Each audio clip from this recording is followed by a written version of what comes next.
ان کے برین یہاں پہ فرنٹل لوب پہ سامنے پروبز لگائے, اور پروبز لگا کے پھر ظاہر ہے انہوں نے ان کے برین کو وہ اسٹڈی کیا, MRI اسکین یا جو بھی وہ کرتے ہیں پروسیجر ہوتا ہے. تو انہوں نے نوٹ کیا کہ جب وہ لوگ ان کو ہوش آیا ایک دم سے تو وہ بہت اسپرچل فیل کر رہے تھے, اور ان کا یہ فرنٹل لوب جو تھا نا, جب اس کو ایکٹیو کیا گیا پروبز کے ذریعے, ذرا اس کو ایکٹیویٹی دی گئی تو وہ اللہ کی باتیں کرنے لگ گئے, گاڈ کی باتیں کرنے لگ گئے, اور وہ بہت زیادہ ایسی باتیں جو روحانیت سے جن کا بہت تعلق ہے. تو انہوں نے ثابت کیا اس ریسرچ ٹیم نے کہ خدا کا کانسیپٹ یہ ہمارے اندر انگرینڈ ہے, نیچرل ہے, نیچرل فطرت میں ہے, انسٹنکٹ ہے ہمارا, اور فرنٹل لوب جو دماغ کا سب سے ذہین حصہ ہے وہ اس کے لیے رسپانسبل ہے. تو یہ میں نے کہا ایک شیئر کروں, جو آپ بات کہہ رہے ہیں دیکھیں بالکل ٹوٹلی اس سے بھی یہ چیز میچ ہو رہی ہے.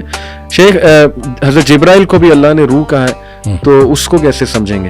وہ تو صرف آپ یوں کہہ لیجئے کہ جبریل علیہ السلام کا ایک نام ہے, ٹھیک ہے, روح الامین. اچھا, تو ان کو جب روح کہا ہے تو یہ صرف ان کا نام رکھا ہے. دیکھیں فرشتہ جو ہے وہ ویسے تو ایک نورانی مخلوق ہے, تو اگر ان کو روح کہا جائے کہ وہ اس قبیل کی چیز ہے تو بھی بات ٹھیک ہے, کوئی سی قبیل کی چیز ہے, ٹھیک ہے. اور لیکن اگر اس کو قرآن نے روح الامین کہا, اور جہاں بھی قرآن نے روح کا ذکر کیا اس طرح سے کہ اس کو ایک پرسنالٹی کے طور پر, تو اس سے مراد جبریل امین ہے.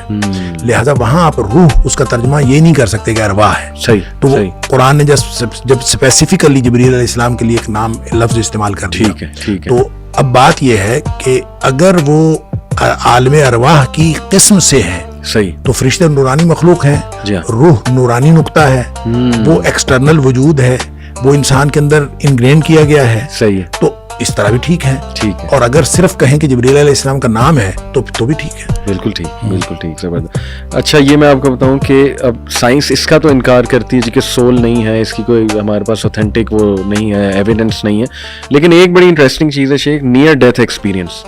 اس پہ تو باقاعدہ کتابیں لکھی, میں کچھ کتابوں کے نام جو ہے نا وہ بتا بھی دیتا ہوں.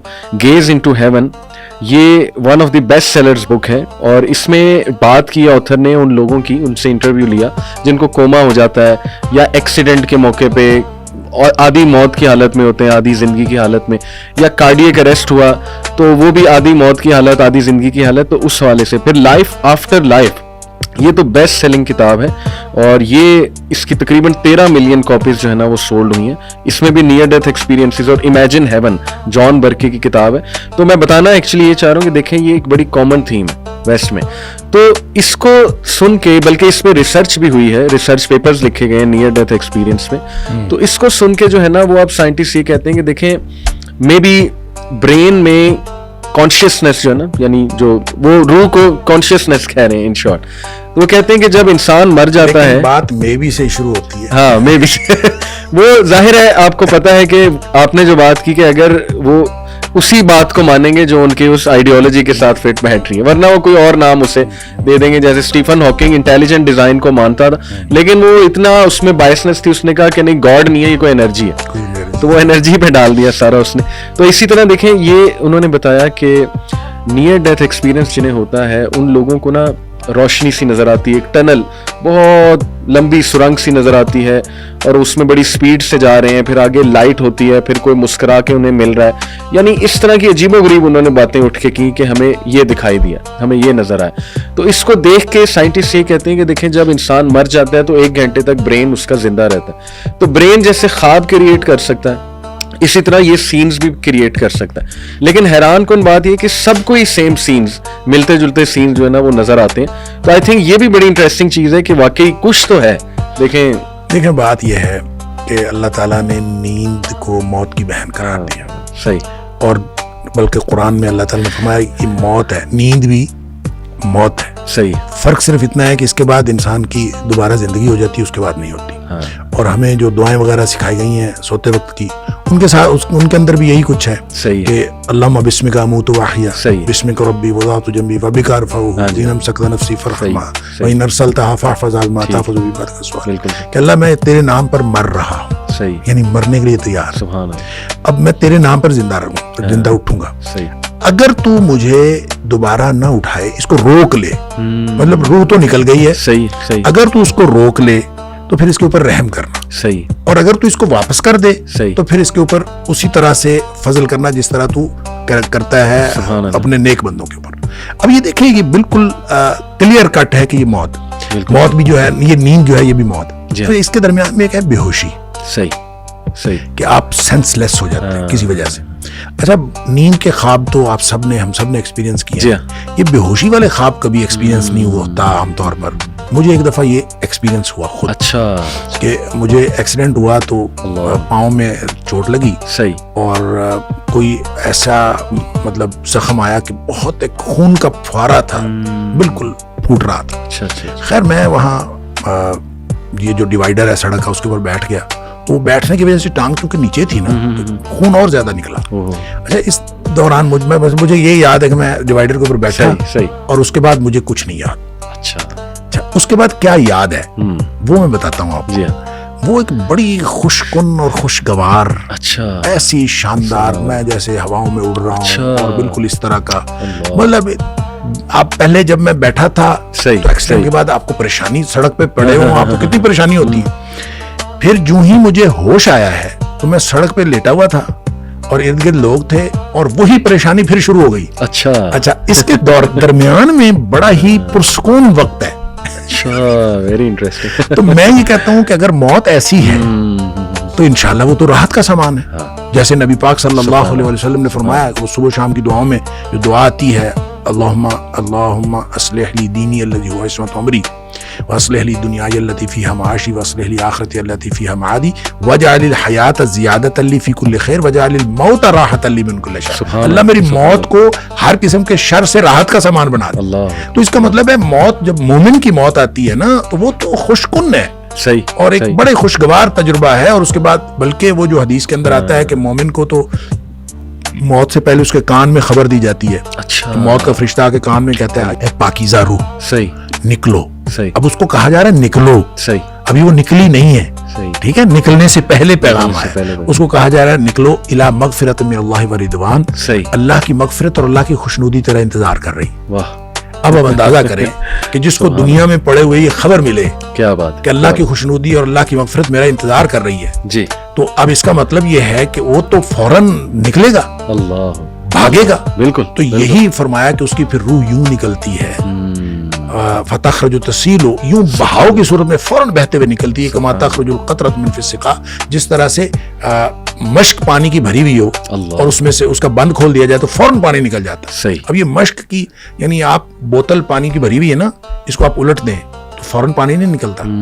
اس کو کھول کے آپ الٹ دیں تو فوراً تو پانی نہیں نکلتا. بالکل صحیح. مشک جو ہے پانی کی، وہ چمڑے کی مشک ہوتی ہے، اس کا دھانا اور اس کا پیٹ برابر ہوتا ہے. جی جی جی. اور اس کو اگر باندھا ہوا ہو تو اس کو کھولتے ہیں تو وہ فوراً نکل جاتا ہے کیونکہ اس کا دھانا اور پیٹ برابر ہوتا ہے. صحیح صحیح صحیح. لہٰذا یہ مثال یہ بتاتی ہے کہ جب مومن کی موت آتی ہے تو انتہائی خوشگوار مرحلہ اس کے اوپر آتا ہے. پہلے بھی مشکل ہوتی ہے، بعد میں مشکل ہوتی ہے، اور یعنی اس کو پوری زندگی پیچھے مشکل ہوتی ہے. جو ہی آتی ہے تو اس کے بعد اللہ تعالیٰ اس کو آسانیاں پیدا کر دیتا ہے، اور وہ جو آسانیاں پھر آگے انشاءاللہ آسانیاں ہی آسانیاں. تو یہ موت کا جو مرحلہ ہے ایک گویا یعنی جب نیند کے ساتھ نیند اور موت کی مشابہت ہے تو اس کا مطلب ہے کوئی کیفیت تو ایسی ہے، کوئی لائٹ کی ہو، جیسی بھی ہو، اور میرا خیال ہر ایک کے اعمال کے مطابق ہوگی. جیسے نبی کریم صلی اللہ علیہ وسلم نے فرما دیا کہ مومن کی موت اور طرح کی ہے، کافر اور منافق کی موت اور طرح کی ہے، لہٰذا دونوں کی موت میں فرق ہے. اچھا شیخ، آپ نے ویسے خود بھی مینشن کر دیا، لیکن دوسرا بڑا امپورٹنٹ سوال یہ ہے کہ روح کس طرح سے قبض کی جاتی ہے، مومن کی کس طرح سے، کافر کی کس طرح سے، پھر اس کی پوری جرنی ہے ایک لمبی حدیث میں کہ وہ 7ویں آسمان تک جاتی ہے، پھر قبر تک کیسے آتی ہے، اور سورہ قیامہ میں شیخ جو ہے کہ ٹانگ کے ساتھ ٹانگ جوڑ دی جاتی ہے، غالباً یہ الفاظ ہیں، تو وہ کیا ہے موت کے ٹائم؟ یہ تو والتفت الساق بالساق. اچھا، یہ جو موت کے ٹائم کفن جب باندھ رہے ہو، موت کے وقت جب ویسے بھی جب اگر کوئی نہ بھی باندھے تو جب آدمی کسی کی بھی موت ہو رہی ہوتی ہے تو وہ ٹانگ سے ٹانگ رگڑی جا رہی ہوتی ہے. صحیح صحیح. وہ بھی اس سے مراد ہے، اور جو اس کا باندھ دینا ہے وہ بھی اس سے مراد ہے. ٹھیک ہے ٹھیک ہے. تو ایسی کوئی بات نہیں ہے کہ وہاں سے نکالی جاتی ہے روح؟ ہاں یہ بھی یہ ہے. یہ دوسری حدیث میں ہے. یہ تو قرآن کی بات ہے نا والتفت الساق، لیکن یہ بات حدیث میں ہے کہ جو جان نکلتی ہے وہ پاؤں کی طرف سے شروع ہوتی ہے اور نکلتے نکلتے یہاں تک آتی ہے. اور وہ جو نرخرے سے معلم یغرغر ہے نا، کہ اگر یہاں سے آواز آنے سے پہلے توبہ کر لے تو توبہ قبول ہوتی ہے. اللہ صحیح. اور یہ یہاں سے جو آواز آنی ہے وہ اس وقت آنی ہے جو باقی جسم سے جان نکل جانی ہے، بالکل آخری مرحلہ ہے، صحیح، یہاں سے بالکل ختم. سبحان اللہ سبحان اللہ. تو پھر مومن کی کیسے کیپچر ہوتی ہے اور جو ہے منافق یا کافر جو ہے اس کی کیسے؟ اچھا جی، اس کے بارے میں تو ایک حدیث ہے، نبی کریم صلی اللہ علیہ وسلم نے فرمایا، اور لمبی حدیث ہے، برا بن عازب رضی اللہ تعالیٰ اس کے راوی ہیں، کہ نبی کریم صلی اللہ علیہ وسلم کسی جنازے میں تھے اور قبر کی تیاری میں بھی دیر تھی، تو جیسے سب انتظار میں بیٹھ جاتے ہیں، تو نبی پاک صلی اللہ علیہ وسلم نیچے بیٹھ گئے. آپ کے ہاتھ میں ایک چھڑی تھی، صحیح، اور آپ زمین میں جیسے آدمی کچھ سوچ رہا ہوتا ہے تو ساتھ ساتھ ایسے. تو پھر آپ نے اس موقع پر ایک بات ارشاد فرمائی. اچھا. پھر آپ نے دونوں کیفیتوں کو الگ الگ بتایا. آپ نے فرمایا جب مومن کی روح نکلتی ہے تو فرشتے آتے ہیں، ملک الموت جنت سے کفن لے کے آتے ہیں، صحیح، اور وہ جیسے میں نے پہلے بھی عرض کیا کہ وہ آ کے فرشتے سارے اپنی اپنی ڈیوٹیاں لگ جاتی ہیں، اور پھر وہ اس کے کان میں آ کے کہتا ہے ایتھا النفس الطیبہ، اے پاکیزہ روح، صحیح، نکلو، صحیح، اخرجی الی مغفرۃ من اللہ ورضوان، سبحان اللہ، اللہ کی مغفرت اور اللہ کی خوشنودی کی طرف نکلو. اللہ. تو پھر وہ تو فوراً نکلتی ہے نا، مطلب اس کا مطلب وہ تو خوش ہوتی ہے، وہ تو نکلنے کے لیے پھر دیر ہی نہیں لگتی، اور وہ جیسے پانی کی مشک بھری ہوئی ہے تو بند کھول دیا جائے، تخرج تسیل کما تخرج القطرۃ من فی السقا، وہ نکل جاتی. تو دوسرا جو ہے، جب وہ مومن کے علاوہ کافر اور منافق کی موت کے لیے جب فرشتے آتے ہیں تو نبی کریم صلی اللہ علیہ وسلم نے فرمایا وہ جہنم سے بدبودار کفن لے کے آتے ہیں. اب اس طرح ڈیوٹیاں لگ جاتی ہیں، سب بیٹھ جاتے ہیں، تو وہ جو ملک الموت ہے وہ اس کے کان میں آ کے کہتا ہے ایتھا النفس الخبیثہ، اے ناپاک روح، نکلو، اخرجی، باہر نکلو، الی سخط من اللہ و غضب، اللہ کی ناراضگی اور اللہ کے غضب کی طرف نکلو. اللہ کی ناراضگی اور اللہ کا غضب تیرا انتظار کر رہا ہے. آپ اندازہ کریں جس کو یہ کہا جائے اور ادھر دنیا میں پڑے ہوئے اس کو یہ خبر مل جائے کہ اللہ کی ناراضگی اور اللہ کا غصہ میرا انتظار کر رہا ہے، تو وہ کیوں نکلے گی؟ جی جی. پھر نبی پاک صلی اللہ علیہ وسلم فرمایا فتفرق فی جسدہ، وہ پھر جسم کے اندر چھپتی پھرتی ہے، کبھی ادھر جاتی کبھی ادھر. اس کا مطلب ہے ایک اینٹی ہے نا، بالکل روح ایک چیز ہے، اس کی بھی ایک پوری سمجھ ہے. ہاں جی، وہ بھاگتی پھرتی ہے، فتفرق فی جسدہ، جسم کے اندر بھاگتی پھرتی ہے، باہر نہیں نکلتی. تو پھر فرشتے جو ہیں وہ فینزعہ، وہ پھر اس کو کھینچ کر نکالتے ہیں. اللہ اکبر. اور پھر اس کی جو نبی پاک صلی اللہ علیہ وسلم نے مثال بیان فرمائی، کما ینزع الصفود من الصوف المبلول، جس طرح سے گیلی اون ہو اور اس کے اندر گرم سلائی لوہے کی رکھ دی جائے اور پھر اس کو کھینچا جائے ایک طرف، ظاہر روئی وہ اون جو چمٹ جائے گی تو اس کو ایک طرف سے کھینچیں گے تو وہ تو تار تار ہو جائے گی. فرمایا اس طرح فرشتے جو ہے اس کی جان نکالتے ہیں. قرآن کہتا ہے والنازعات غرقا، ڈوب کر کھینچ لینے والے فرشتوں کی قسم، سبحان اللہ. والناشطات نشطا، اور بند کھول دینے والے فرشتوں کی قسم. یعنی بالکل ایسے جیسے بند کھل جاتا ہے، یہ مومن کی موت ہے، اور پھر اس کو اندر سے کھینچ کر نکالتے ہیں، یہ کافر اور منافق کی موت ہے. پھر آگے بھی تفصیل نبی کریم صلی اللہ علیہ وسلم بھائی وہ جو آپ بتا رہے تھے 7ویں آسمان تک جاتی ہے، تو یہ 7ویں آسمان تک جاتی ہے، وہ تو جو علیین میں جا کے اللہ تعالیٰ کی طرف سے ہو کے اور پھر اس کو علیین میں مقام مل جاتا ہے. اچھا. اور اس کو لکھ دیا جاتا ہے، علیین یا مقام ہے یا رجسٹر ہے، اس کے اندر وہ شامل ہو جاتی ہے، پھر وہ واپس آتی ہے. اسی طرح جب منافق کی اور کافر کی روح جاتی ہے تو اس کو بھی فرشتے پکڑ کے لے جاتے آسمان کی طرف ہی ہیں جی، لیکن آسمان کے دروازے ہی نہیں کھولے جاتے. اچھا، اس حدیث میں یہ بھی تفصیل ہے کہ ظاہر ہے جب مومن کی موت جنت کے خوشبودار کفن میں ڈالی جاتی ہے تو ہر طرف خوشبو پھیل جاتی ہے. صحیح. اور وہ فرشتہ جب لے کے جا رہا ہوتا ہے اس کی روح کو، سب پوچھتے ہیں کس کی روح ہے، کیونکہ خوشبو پھیلی ہوئی ہوتی ہے. صحیح. اور ہر شخص اس کے لیے جو ہے نا وہ دعائیں کر رہا ہوتا ہے، اور ہر شخص خوشی اور مبارکباد کی صدائیں آ رہی ہوتی ہیں. دوسری طرف جب وہ کافر کی منافق کی موت وہ جب آتی ہے تو اس کی بدبودار کفن ہوتا ہے اور بدبو پھیل جاتی ہے سارے چار چفیرے ہر عالم. صحیح. جب وہ ہر طرف بدبو پھیلتی ہے تو ہر کوئی جو ہے نا اس کے اوپر لعنت کر رہا ہوتا ہے. پھر وہ لے کے آسمانوں کو چڑھتا ہے، آسمان کے دروازے ہی نہیں کھولے جاتے. قرآن میں بھی آتا ہے کہ اس کے لیے آسمان کے دروازے نہیں کھولے. اچھا، اس پر پھر حدیث میں آتا ہے کہ وہ فرشتے پھر اس کو وہاں سے چھوڑ دیتے ہیں. اچھا. وہ پھر گرتی ہے نیچے، یعنی جو جہنم ہے وہ پستی کا استعارہ ہے. صحیح. اور جنت جو ہے وہ اونچائی کا اور بلندی کا.